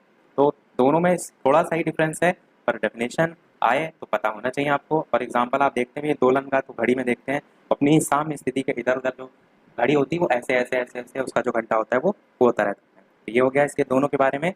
आवर्त जो आवर्त गति है इसी से मिलता जुलता एक और होता है, वो होता है आपका आवर्तकाल। ये क्या होता है, आवर्तकाल आपसे प्रीवियस ईयर में पूछा भी जा चुका है, आवर्तकाल और आवृत्ति, इसमें संबंध तो मैंने आपको बता दिया, डेफिनेशन भी समझ लीजिए। आवर्तकाल की बात करें तो एक दोलन पूरा करने में जो लगा समय होता है उसे हम आवर्तकाल कहते हैं, एक दोलन पूरा करने में लगा समय। आवृत्ति क्या होता है, कंपन करने वाली वस्तु 1 सेकंड में जितना कंपन करती है उसे उसकी आवृत्ति कहते हैं। और इसका मात्रक भी पूछा जाता है तो ऐसा ही मात्रक इसका हर्ट्ज जो है वो होता है। आवृत्ति ध्यान रखिएगा, कंपन करने वाली वस्तु 1 सेकंड में जितना कंपन करती है उसे उसकी आवृत्ति जो है वो कहते हैं। तब करते हैं एक प्रश्न आपसे यूरिया के संबंध में भी पूछा जा सकता है, और वो क्या है कि प्रयोगशाला में बनाने वाला जो सबसे पहला कार्बनिक यौगिक है वो कौन सा है, तो आप कहेंगे यूरिया है। और यूरिया बनाने का रासायनिक समीकरण भी आपसे पूछा जाएगा तो आप लिख सकते हैं NH4CNO से आपका NH2CONH2 आपका इस प्रकार से यूरिया बनती है। या यूरिया अमोनियम साइनेट को गर्म करने पर बनता है, ये भी आप याद रख सकते हैं, यूरिया अमोनियम साइनेट को गर्म करने पर जो है वो बनता है। अब बात करते हैं कुछ पेड़ पौधों से संबंधित अलग अलग पॉइंट। पहला पॉइंट है आपका परजीवी पौधे क्या होते हैं, परजीवी पौधे। दूसरा पॉइंट है आपका सहजीविता क्या होता है, तीसरा पॉइंट है आपका कीट भक्षी पौधे क्या होते हैं। तो तीनों को एक एक करके समझते हैं। परजीवी पौधों की अगर बात करें तो आप कहेंगे वे पौधे जो जीवित पौधे जो होते हैं उनसे भोजन प्राप्त करते हैं और उनमें रोग उत्पन्न करते हैं, वो आपके परजीवी पौधे कहलाते हैं। जैसे एग्जाम्पल में आपका अमरबेल उदाहरण आप याद रख सकते हैं, और चंदन का इस वृक्ष इसी में आएगा, रेफ्लेशिया भी इसी में आता है। तो कम से कम 2 उदाहरण तो आपको याद ही होने चाहिए। सहजीविता की बात करें क्या होता है, तो जब 2 जीवधारी एक साथ जीवन व्यतीत करते हैं और दोनों को लाभ होता है, उस संबंध को हम सहजीविता कहते हैं। यूपी टेट में इस पर बेस्ड क्वेश्चन आपका पूछा जा चुका है, और जो ऐसे जीव होते हैं उनको सहजीवी कहते हैं। और एग्जाम्पल हो जाएगा आपका शैवाल तथा कवक। ये दोनों एक दूसरे को जो है वो हेल्प पहुंचाते हैं। फिर बात करते हैं कीड़भक्षी पौधों की। कीड़भक्षी पौधे क्या होते हैं? कीड़भक्षी पौधों से या वे पौधे होते हैं जो ऐसे स्थानों पर उगते हैं जहां नाइट्रोजन की कमी होती है, और नाइट्रोजन की कमी पूरा करने के लिए ये कीटों का भक्षण करते हैं। नाम से ही समझ में आ रहा है ना आपको, कीट भक्षी यानी कि कीटों का भक्षण करते हैं। और इसमें कौन कौन से एग्जाम्पल आते हैं, तो आपका ड्रोसेरा हो जाएगा, या आपका नेपेंथीस हो जाएगा। नेपेंथीस तो आपका सीटेट में बहुत पूछा जाता है, या यूट्रिकुलेरिया हो जाएगा। इस टाइप से इसके एग्जाम्पल आपके हो जाएंगे। तो ये कुछ इंपॉर्टेंट पॉइंट है जो आपको याद होने चाहिए। हमारा वन्य जीवन से संबंधित जो संस्थाएं हैं, मैं हेडिंग भी लिख देता हूँ यहाँ पर, वन्य जीवन संस्थाएं। अब कौन कौन सी हैं उनको जानिए, उनके बारे में जानिए, यहाँ से प्रश्न आपसे पूछा जा सकता है। तो सबसे पहले IUCN, हाँ अब सही है, international union for the conservation of nature and resources. Resources यहाँ पर साइलेंट है, पर आपका पूरा यही होता है full form. International union for the conservation of nature आपको नॉर्मली देखने को मिलता है, पर एंड रिसोर्सेज भी उसमें कहीं कहीं जुड़ा रहता है। तो इसकी फुल फॉर्म हो गई। मुख्यालय आपसे इसका पूछा जाएगा तो आप क्या कहेंगे, इसका मुख्यालय स्विट्जरलैंड में जो है वो स्थित है। स्विट्जरलैंड में जो है इसका मुख्यालय जो है वो स्थित है। फिर IUCN के संबंध में ही प्रश्न ये पूछा जा सकता है कि ये कौन सी लिस्ट जारी करता है, तो आप कहेंगे रेड डाटा बुक जो है ये जारी करता है। रेड डाटा बुक के संबंध में बहुत से कॉम्पिटेटिव लेवल में प्रश्न पूछा जाता है कि किसके संबंध में रेड डाटा बुक जो है वो जारी होती है, तो आप कहेंगे जो संकटापन्न जातियां हैं उनकी लिस्ट इसमें देखने को आपको मिलती है। ऐसी बहुत सी जातियां हैं ना जो कि उनकी टोटल आबादी की संख्या की बात करें तो बहुत कम है और धीरे धीरे लुप्त तो होती जा रही है। तो ये हो गया आपका IUCN के बारे में। नेक्स्ट बात करते हैं वन्य जीवन संस्थाओं में, तो दूसरी आपकी हो जाएगी WWF। इसकी फुल फॉर्म क्या होती है? इसकी होती है world wild life fund. World wild life fund इसकी स्थापना होती है। नाम से ही फंड समझ में आ रहा है आपको, यानी क्या करने का काम, फंडिंग करने का, पैसा प्रोवाइड कराने का कार्य करती है। स्थापना की बात करें तो इसकी स्थापना जो है वो हुई थी 1961 में। इसका मुख्यालय कहाँ है, तो इसका भी मुख्यालय स्विट्जरलैंड में ही जो है वो स्थित है। मुख्यालय स्विट्जरलैंड में, स्थापना 1961 में। सारी चीजें रब करते हैं। बात करते हैं हमारी नेक्स्ट है आपकी तीसरी, जिसका नाम है WII। इसकी फुल फॉर्म क्या होती है? WII की फुल फॉर्म होती है world life institute of India. World life institute of India इसकी फुल फॉर्म होती है। और कब इसकी स्थापना हुई थी, तो 1982 में देहरादून में स्थापित जो है ये थी। कहाँ? देहरादून में स्थापित। और वीडियो को शेयर भी अवश्य कर दीजिएगा सभी DLED के तृतीय सेमेस्टर के छात्रों के साथ, ताकि अधिक से अधिक लोगों तक जो है वो वीडियो पहुंच सके। चौथा पॉइंट देखते हैं, WII हो गया, फिर आपका होगा BNHS। BNHS की फुल फॉर्म क्या होती है? Bombay natural history society. Bombay natural history society आपका BNHS की फुल फॉर्म होती है। और पांचवी और लास्ट आपकी वन्य जीवन संस्थाओं में हो जाएगी ZSI। तो इसका फुल फॉर्म होती है जूलॉजिकल सर्वे ऑफ इंडिया। देखिए केवल फुल फॉर्म ना याद रखिएगा, इनका नाम भी याद रखिएगा। आपसे पूछ लिया जाए वन्य जीवन संस्थाओं के संबंध में जो है वो किनका किनका योगदान है, किन्हीं के बारे में बताइए, तो आप क्या करेंगे, ये 5 पॉइंट लिख देंगे इस टाइप से। तो ZSI की full form zoological survey of India. और बात करें इसके बारे में तो 1916 में कोलकाता में जो है इसे स्थापित किया गया था। 1916 में कोलकाता में स्थापित। सारी मैंने बता दी। बढ़ते हैं हमारे नेक्स्ट चैप्टर की तरफ, जो कि है आपका कार्बन से संबंधित। अब कार्बन की ही बात कर लेते हैं कि मुख्यतः डिवीजन की बात करें तो आप 2 प्रकार से डिवीजन कर सकते हैं। कौन कौन से? एक आप कहेंगे क्रिस्टलीय, और दूसरा आप क्या कहेंगे, अक्रिस्टलीय। अब इन दोनों के अंदर भी कौन कौन सी चीजें आती हैं वो आपको पता होना चाहिए, क्योंकि प्रीवियस ईयर में यहाँ से एक प्रकार का बहुविकल्पी पूछा गया था कि इनमें से कौन सा जो है वो क्रिस्टलीय रूप के अंतर्गत आता है। तो इसके एग्जाम्पल आपको पता होना चाहिए कौन कौन से होते हैं। आप कहेंगे ग्रेफाइट होता है, और आप क्या कहेंगे फुलरीन होता है, और आप क्या कहेंगे हीरा इसी में आप लिख सकते हैं। तो ये सभी कार्बन के क्रिस्टलीय रूप जो है वो होते हैं। अच्छा, कार्बन के क्रिस्टलीय रूप को आप परिभाषित कैसे करेंगे? अगर इसकी आपको एक लाइन में डेफिनेशन लिखनी हो तो आप कहेंगे जो कार्बन परमाणु होते हैं वो एक निश्चित व्यवस्था के अंदर व्यवस्थित रहते हैं। कार्बन परमाणु एक निश्चित व्यवस्था के अंतर्गत इसमें व्यवस्थित रहते हैं, किसमें? क्रिस्टलीय में। और अक्रिस्टलीय में इसका जस्ट अपोजिट, यानी कि आप कहेंगे कार्बन परमाणु एक निश्चित व्यवस्था के अंतर्गत व्यवस्थित नहीं होते हैं। डिफरेंस समझ गए? मैं एक एक लाइन इसलिए बता रहा हूँ क्योंकि प्रश्न में अगर आएगा एक लाइन लिख देंगे काफी होगा। अक्रिस्टलीय में कौन कौन से एग्जाम्पल होते हैं उसको समझिए। जैसे कि आपका लकड़ी का कोयला हो जाएगा, लकड़ी का कोयला। इसी प्रकार आपका जंतु चारकोल हो जाएगा। इसी प्रकार आपका सुगर चारकोल हो जाएगा।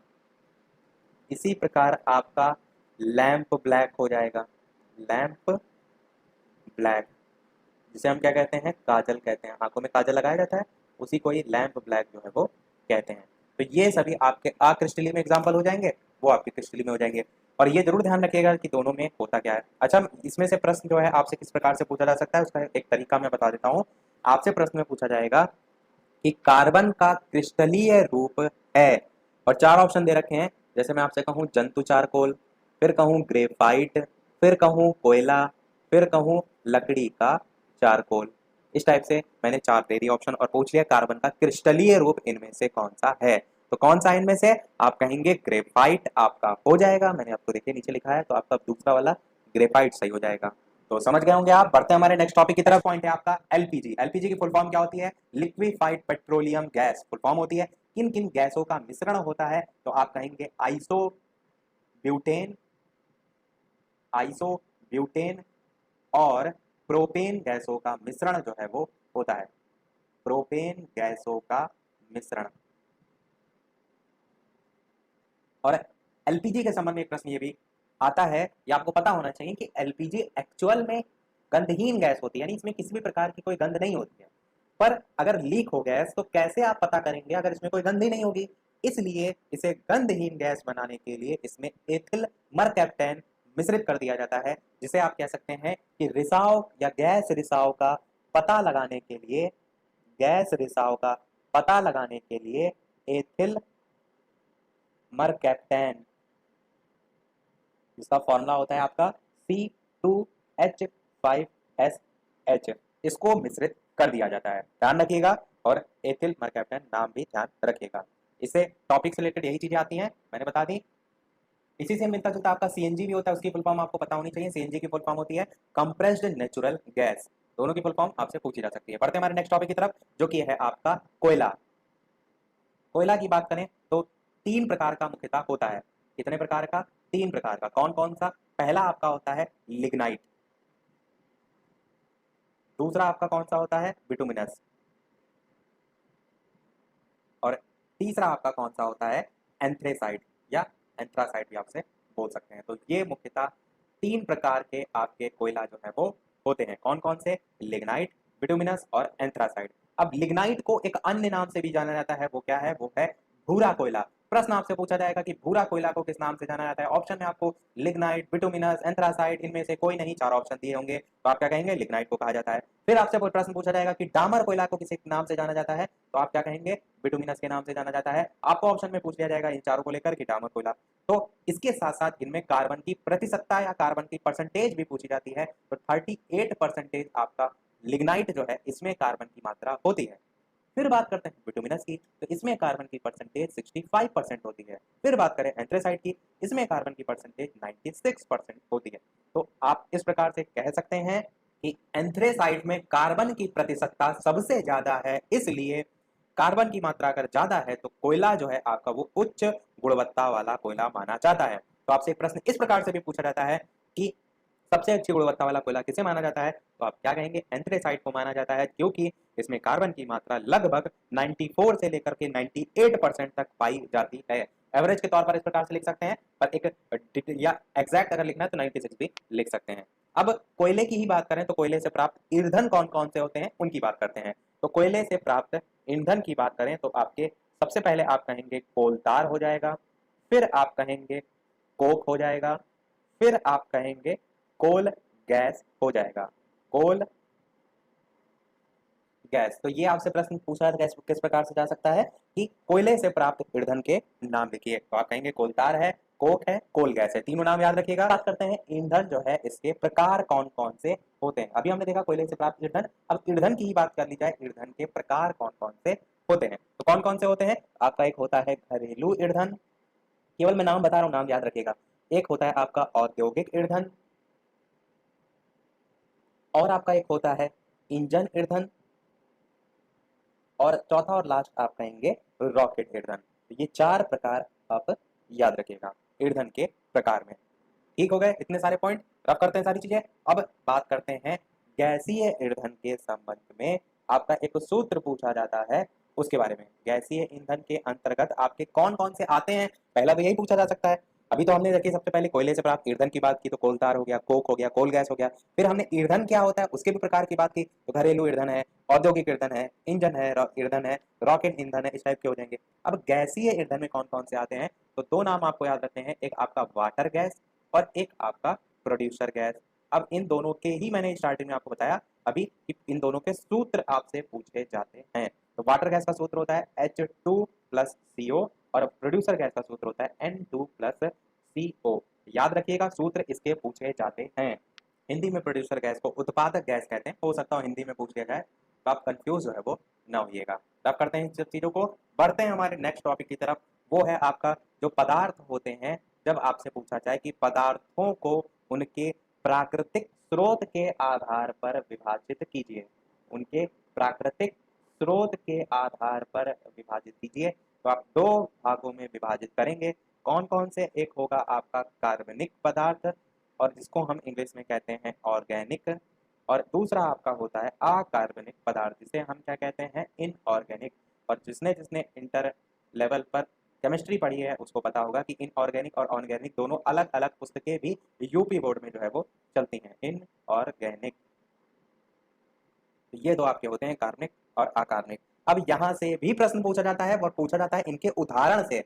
आपसे कैसे प्रश्न पूछा जाएगा बहुविकल्पी में कि इनमें से कौन से कार्बनिक पदार्थ के अंतर्गत नहीं आते हैं या आते हैं, इस टाइप से। तो एग्जाम्पल यहाँ पर जो मैं बता रहा हूँ वो एकदम रट के रखिएगा। एग्जाम्पल इसके होते हैं जैसे कि चीनी हो गया, यूरिया हो गया, या कह सकते हैं अल्कोहल हो गया, या कह सकते हैं सिरका हो गया। इस टाइप से आपके यहाँ पर 4 ऑप्शन मैंने बता दिए हैं, इनको जरूर रट लीजिएगा। कार्बनिक अकार्बनिक भले भूल जाइएगा, पर इसके अंदर का जो एग्जाम्पल है किसमें कौन से आते हैं वो याद रखिएगा। अकार्बनिक में कौन कौन से हैं, तो इसमें आप कहेंगे जैसे आपका सोडियम क्लोराइड हो गया, जिसे हम क्या कहते हैं NaCl कहते हैं, सोडियम क्लोराइड। इसी प्रकार आपका हाइड्रोक्लोरिक अम्ल जिसे हम HCl कहते हैं, इसको भी शॉर्ट में आप चाहे लिख सकते हैं NaCl। और इसी प्रकार कैल्शियम कार्बोनेट हो जाएगा CaCO3, उसको भी लिख सकते हैं। यहाँ पर जगह कम है तो शॉर्ट में मैं लिख देता हूँ कैल्शियम कार्बोनेट। इसी प्रकार आपका कार्बन डाइऑक्साइड CO2 भी हो जाएगा। ये सभी आपके अकार्बनिक पदार्थ जो है उसमें आएंगे। कार्बनिक पदार्थ, अकार्बनिक पदार्थ, इस प्रकार से एग्जाम्पल ध्यान रखिएगा। अच्छा, कार्बनिक में ये वर्ड आपका लिखा हुआ है यूरिया। यूरिया के संबंध में एक प्रश्न पूछा जाता है, वो क्या पूछा जाता है कि प्रयोगशाला में बनने वाला पहला कार्बनिक यौगिक कौन सा था, तो आप क्या कहेंगे यूरिया था। प्रयोगशाला में बनने वाला पहला कार्बनिक यौगिक था, तो आप कहेंगे यूरिया था। कब बना था, तो 1828 में बना था। किसके द्वारा बना था, तो उनका नाम वेहलर था। वेल मछली से याद रखिएगा, वेलर। तो इस प्रकार से इतनी चीजें यहाँ से पूछी जाती हैं। बात करते हैं इसी यूरिया के संबंध में, रिएक्शन एक होती है कि यूरिया कैसे बनता है उसको भी बात कर लेते हैं। तो यूरिया आपका अमोनियम साइनेट को गर्म करके बनता है। अमोनियम साइनेट का फॉर्मूला होता है NH4CNO। ये किसका फॉर्मूला है, अमोनियम साइनेट का फॉर्मूला है। और इसको गर्म करके आप बनाते हैं, क्या बनाते हैं NH2CONH2, जिसे हम क्या कहते हैं यूरिया कहते हैं। तो इस प्रकार से आप इसकी डेफिनेशन भी आएगी तो भी लिख सकते हैं।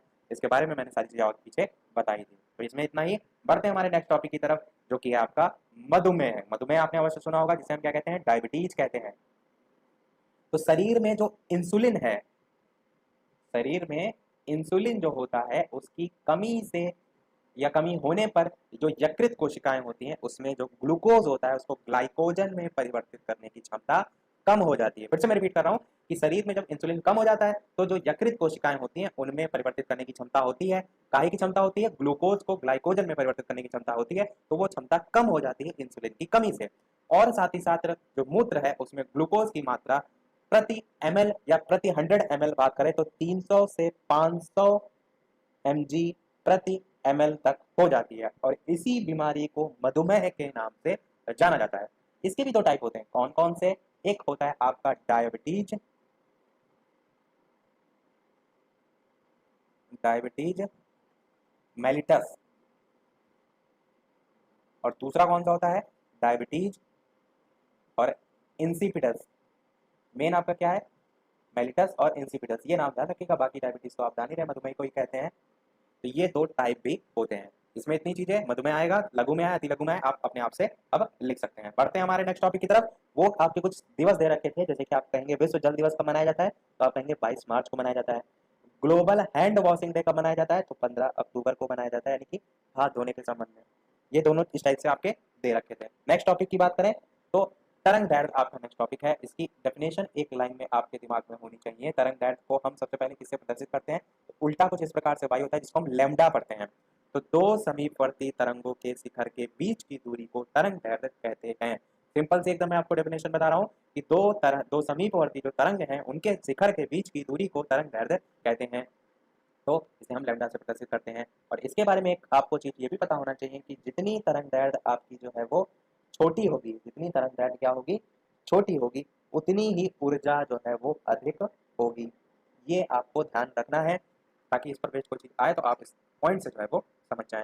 जितनी छोटी होगी आपकी तरंग दैर्ध्य उतनी ही ऊर्जा जो है वो अधिक होगी। इस तरंग दैर्ध्य से इतना काफी है। फिर जो आपका प्रिज्म वगैरह है वो भी आपके कोर्स में दे रखा है। तो सूर्य का जो प्रकाश होता है, जब आपका एक कांच का प्रिज्म होता है, कुछ इस प्रकार से आप देखते हैं, उससे सूर्य का प्रकाश आता है तो उससे गुजरने के बाद 7 रंगों में जो है वो इस प्रकार से विभाजित हो जाता है। तो ये जो रंगों का पुंज होता है इसे हम दृश्य स्पेक्ट्रम के नाम से जानते हैं। आपसे पूछा जाता है दृश्य स्पेक्ट्रम क्या है, और आप तो जानते हैं ये घटना को, और दृश्य स्पेक्ट्रम हो सकता है आपने सुना ही ना हो, तो ध्यान रखिएगा इसी को कहा जाता है।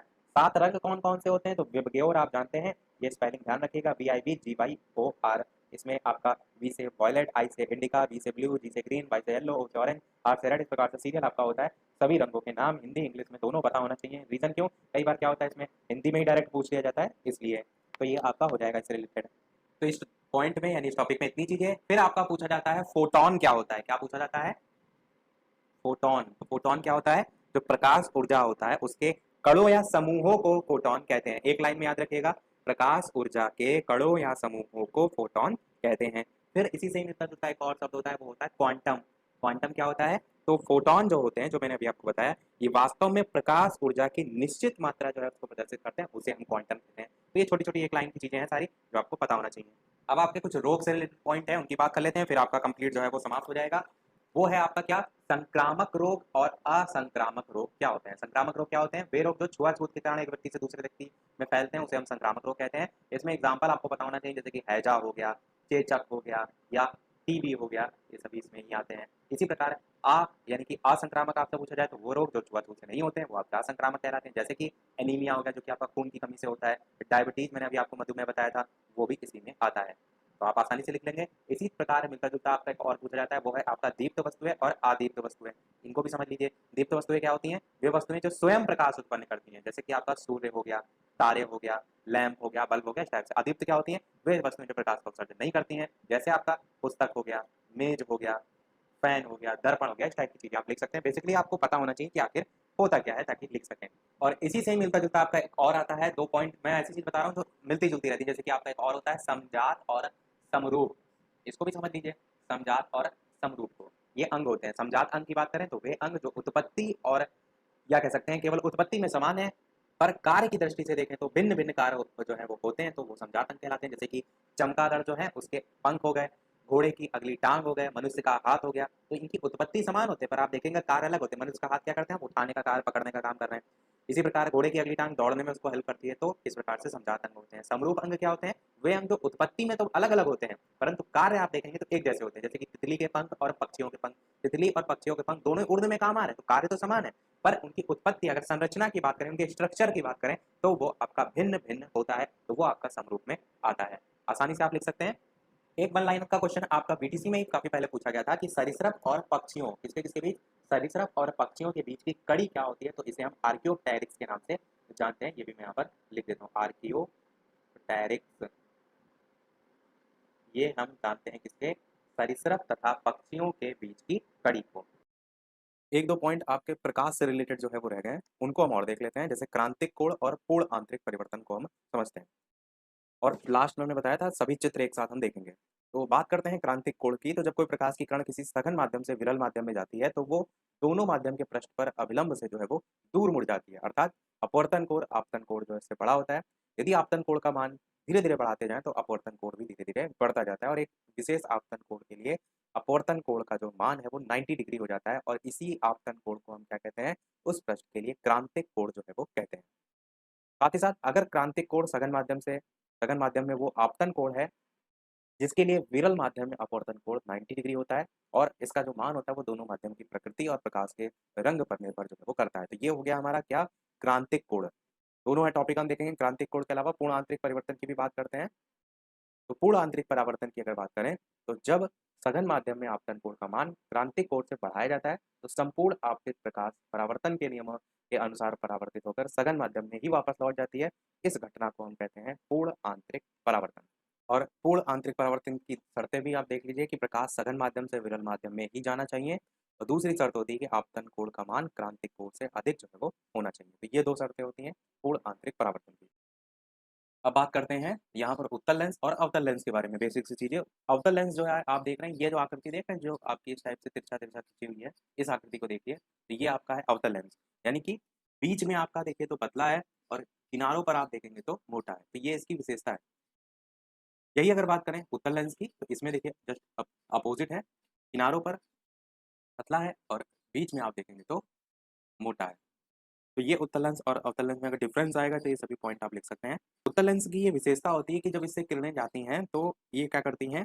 संपूर्ण जो प्रकाश होता है उसको एक बिंदु पर केंद्रित कर देती हैं, इसलिए उत्तल लेंस को हम अभिसारी लेंस भी जो है वो कहते हैं। और अवतल लेंस में क्या होता है? जो भी प्रकाश की किरणें होती हैं उसको फैला देती हैं, तो इसको हम इसीलिए अपसारी लेंस के नाम से भी जो है वो जानते हैं। ट्रिक मैंने बताई थी, आप सारे लोग, यहाँ पर देखिए वर्ड आ रहा है ना, आप मतलब आप और सारे लोग फैल जाइए, ऐसे आप याद रखिए। तो अवतल लेंस में क्या होता है, या फिर अपसारी लेंस में क्या होता है? जो प्रकाश की किरणें होती हैं वो फैल जाती हैं। उत्तल लेंस के उपयोग की बात करें अगर, तो उत्तल लेंस का जो उपयोग है वो दूर दृष्टि दोष के लिए किया जाता है, यानी जिसको निकट का स्पर्श नहीं दिखाई देता उसके लिए किया जाता है। और अवतल लेंस का यूज जो है वो निकट दृष्टि दोष के लिए किया जाता है, यानी कि जिसको दूर का नहीं दिखाई देता है। दूर का मतलब यहाँ पर 25 सेंटीमीटर की दूरी है, उसके बाद की स्थिति की बात की जाती है, तो जस्ट अपोजिट होता है। निकट दृष्टि दोष मतलब दूर का ना दिखाई देना, और दूर दृष्टि दोष यानी कि निकट का ना दिखाई देना। उत्तल लेंस का और उपयोग में दूरबीन में किया जाता है, घड़ी साज द्वारा जो घड़ी के छोटे कलपुर्जे होते हैं उनको देखने में किया जाता है, ज्योतिषी आप देखते हैं हाथ देखता है तो हस्तरेखा देखने में किया जाता है, प्रयोगशाला में उत्तल लेंस का यूज किया जाता है, सूक्ष्मदर्शी जो होता है उसमें उत्तल लेंस का यूज किया जाता है, और वाहन के जो बगल के शीशे होते हैं उसमें भी यूज किया जाता है। अवतल लेंस की अगर बात करें, तो इसका यूज जो है वाहनों के जो हेडलाइट होते हैं उसमें किया जाता है। दाढ़ी बनाने में किस लेंस का यूज किया जाता है, बहुत पूछा जाता है, तो अवतल लेंस का ही यूज जो है वो किया जाता है।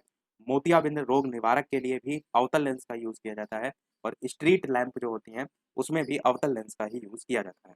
ये तो हो गई सारी बेसिक सी चीजें। साथ ही साथ आपसे इस टाइप से भी प्रश्न पूछ लिया जाता है, उत्तल दर्पण या अवतल दर्पण द्वारा प्रतिबिंब का बनना। तो उत्तल दर्पण के सामने वस्तु चाहे जहां पर भी स्थित हो, उसका जो प्रतिबिंब होता है वो सदैव दर्पण के पीछे ध्रुव और मुख्य फोकस के मध्य बनता है, और प्रतिबिंब आपका सीधा आभासी और वस्तु से जो है वो छोटा बनता है। जो अभी हमने देखा था उत्तल लेंस और अवतल लेंस, एक प्रश्न आप सभी लोगों से है कि दोनों के बारे में वीडियो के मेन कमेंट में बताइएगा कि प्रतिबिंब आपका किस प्रकार से बनता है। जैसे हमारा होता है ना कि वस्तु से बड़ा होता है, आभासी होता है, सीधा होता है, तो 3 लाइनों में होता है, 3 शब्दों में होता है, लाइनों में नहीं। तो आपको उत्तल लेंस का भी बताना है, अवतल लेंस का भी बताना है, तो सभी लोग बताइएगा। कुछ और टर्म्स हैं जिसके बारे में आपसे सीधे डेफिनेशन पूछी जा सकती है प्रकाश के ही, उनकी बात करते हैं। तो वक्रता केंद्र, लेंस जिन 2 गोलों के भाग होते हैं उनके केंद्र लेंस के वक्रता केंद्र कहलाते हैं। C1 और C2 वहाँ एक चित्र है, वो हम यहाँ नहीं दिखा रहे हैं, उसमें वक्रता केंद्र दर्शाया गया। तो केवल आप इतना सा पहली लाइन जो लिखी है वक्रता केंद्र के बारे में, ये ध्यान रखिएगा। इसके बाद बात करते हैं वक्रता त्रिज्या की। तो लेंस जिन दो गोलों के भाग होते हैं उनकी त्रिज्या लेंस की वक्रता त्रिज्या कहलाती है। मुख्य अक्ष की बात करें तो वक्रता केंद्र को मिलाने वाली जो रेखा होती है वो लेंस की मुख्य अक्ष कहलाती है।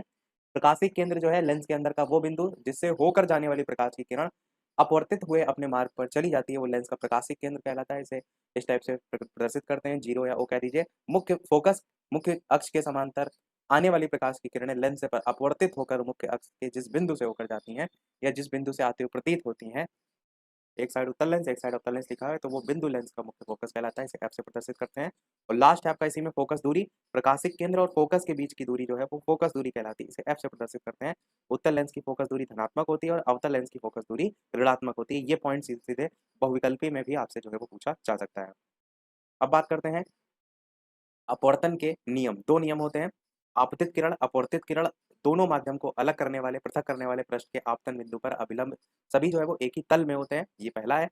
और दूसरा है प्रकाश के किसी निश्चित रंग तथा निश्चित माध्यम के युग्म के लिए आपतन कोण की जो ज्या है साइन तथा अपवर्तन कोण की ज्या साइन, इसका जो अनुपात होता है वो स्थिर होता है। इस नियम को स्नेल का अपवर्तन का नियम भी कहते हैं। तो स्नेल का अपवर्तन का नियम डायरेक्ट भी आपसे जो है वो पूछा जा सकता है। यदि आई आपतन कोण हो, आर आप अपवर्तन कोण हो, तो sine i upon sine r बराबर स्थिरांक आपका इस टाइप से हो जाएगा। इसका भी हम चित्र भी लास्ट में देखेंगे। वास्तविक प्रतिबिंब और आभासी प्रतिबिंब में अंतर आपसे पूछा जा सकता है।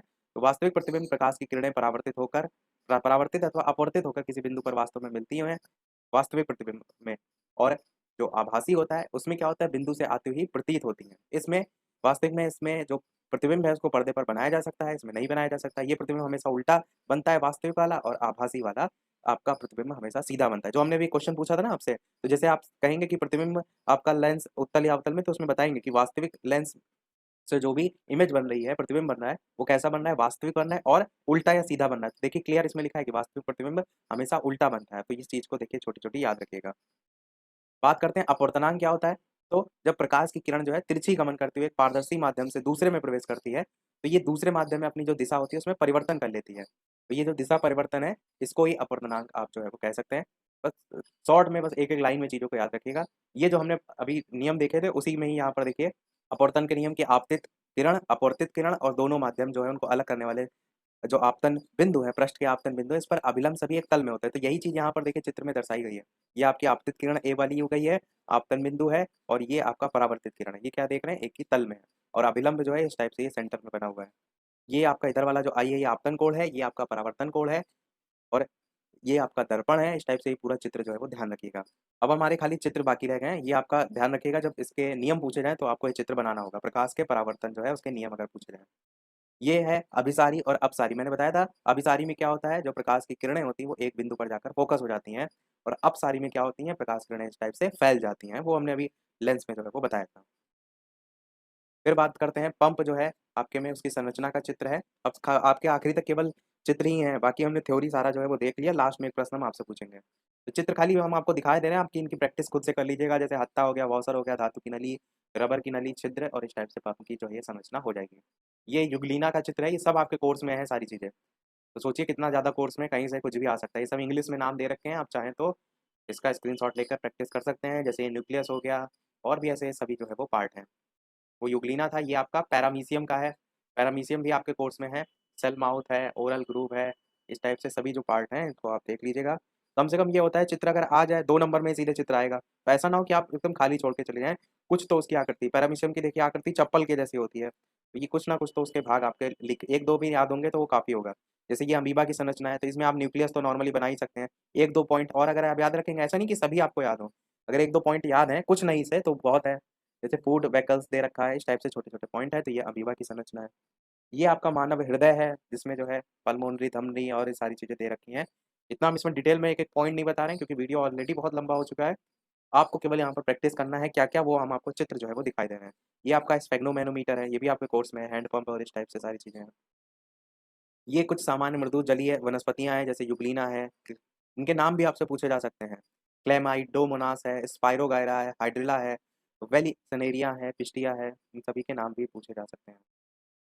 और ये उत्सर्जित तंत्र इस वीडियो का लास्ट चित्र है, जो कि डीएलएड के 3 नवंबर 2020 का पेपर हुआ था, थर्ड सेमेस्टर का, उसमें पूछा गया था। तो बायां वृक्क ये है आपका, बाई वृक्क सिरा है आपका, महाधमनी है, ये मूत्र वाहिनी है, ये महासिरा है, मूत्राशय है, मूत्रमार्ग, इस टाइप से आप जो है इसका भी चित्र जो है वो ध्यान रखिएगा। तो ये आपका उत्सर्जी तंत्र पूछा गया था, तो आपसे और भी जो तंत्र हैं जैसे रक्त परिसंचरण तंत्र, श्वसन तंत्र, उस टाइप के चित्र भी आ सकते हैं। ये कोर्स में आपके नहीं था, फिर भी देखिए पूछा गया था, इसीलिए मैंने आपको बताया कि एक बार जितने तंत्र हैं उनके चित्र और जो है वो देख लीजिएगा। तो सभी, तो जो भी कोर्स में है आपके सभी चित्र वो हमने जो है यहाँ पर देख लिए हैं, और एक ये कोर्स में नहीं आपको, यानी कि जो ऑफिशियल आपकी पीडीएफ उसमें नहीं भी दे रखा है, फिर भी हम इसको साथ में देख रहे हैं। और ये आपका जो है वो पाचन तंत्र का है। तो पाचन तंत्र जो है आपसे पूछा जा सकता है, क्योंकि एक बार आपसे उत्सर्जी तंत्र पूछा जा चुका है, तो इसको थोड़ा सा ध्यान दीजिएगा। ये आपका जो है वो मुख गुहा होता है, ये मुख होता है, अधोजीवा होता है। ये इसका जो क्रम होता है ना कि किस प्रकार से भोजन आपका पूरा पाचन से होकर के गुजरता है, वो हम पहले बता चुके हैं, इसलिए यहाँ पर केवल हम आपको चित्र बता रहे हैं। ये आपका ग्रसनी होता है, ये आपका ग्रसिका होता है, यहाँ पर आप देखते हुए चलिएगा। ये आपका यकृत हो गया, पित्ताशय हो गया, ग्रहणी हो गया, अनुप्रस्थ बृहदान्त है, आरोही बृहदान्त है, क्षुद्रांत है, इसी प्रकार मलाशय है, अवरोही बृहदान्त, अग्र क्षुद्रांत, अग्नाशय, अमाशय, गुदा, क्रमिरूप परिशेषिका। यानी कि इनकी स्थिति आपको पता होना चाहिए। अगर क्वेश्चन आए तो आप इतना बना ले जाएं कि आपको कम से कम 2 में 1.5 नंबर तो आसानी से जो है वो मिल जाए। ये हो गया हमारा चित्र, और सारा हमारा पूरा कोर्स जो है वो समाप्त हुआ। अब वीडियो को समाप्त करने से पहले एक प्रश्न हम आपसे भी पूछेंगे, जैसा कि सभी वीडियो में हम आपसे एक न एक जो है वो प्रश्न पूछते हैं। परंतु उस प्रश्न को देखने से पहले चैनल पर नए हो तो सब्सक्राइब करके अवश्य जुड़ जाइएगा, ताकि आगे आने वाला कोई वीडियो आपसे मिस बिल्कुल भी ना हो। और साथ ही साथ वीडियो लाइक, शेयर और सब्सक्राइब जरूर करते रहिएगा, ताकि सभी तक वीडियो जो है वो पहुंचती रहे। और कमेंट में अवश्य बताइएगा कि अगला कौन सा सब्जेक्ट जो है हम आपके लिए इसी प्रकार लेकर के आए, जिसमें एक वीडियो में हम आपका पूरा जो कोर्स है उसका रिवीजन कराएं। तो अब ये है इस वीडियो का आपके लिए प्रश्न, जिसका आंसर वीडियो के मेन कमेंट में आपको बताना है कि नवीकरणीय संपदा जो है इनमें से कौन सी है। ए ऑप्शन, पहला ऑप्शन है मृदा, दूसरा ऑप्शन है कोयला, तीसरा ऑप्शन है पेट्रोल और चौथा ऑप्शन है प्राकृतिक गैस। ये क्वेश्चन आपका जो सितंबर 2021 में पेपर हुआ था डीएलएड थर्ड सेमेस्टर का, उसमें जो है ये क्वेश्चन पूछा गया था। इसीलिए हमने इसको यहाँ पर दिया है, ताकि आपको पता चले कि कैसे कैसे क्वेश्चन यहाँ पर आते हैं। तो आज के वीडियो में इतना ही रखते हैं, फिर मिलते हैं अगले वीडियो में कुछ नए प्रश्नों के साथ, नए टॉपिक के साथ। तब तक के लिए नमस्कार, जय हिंद।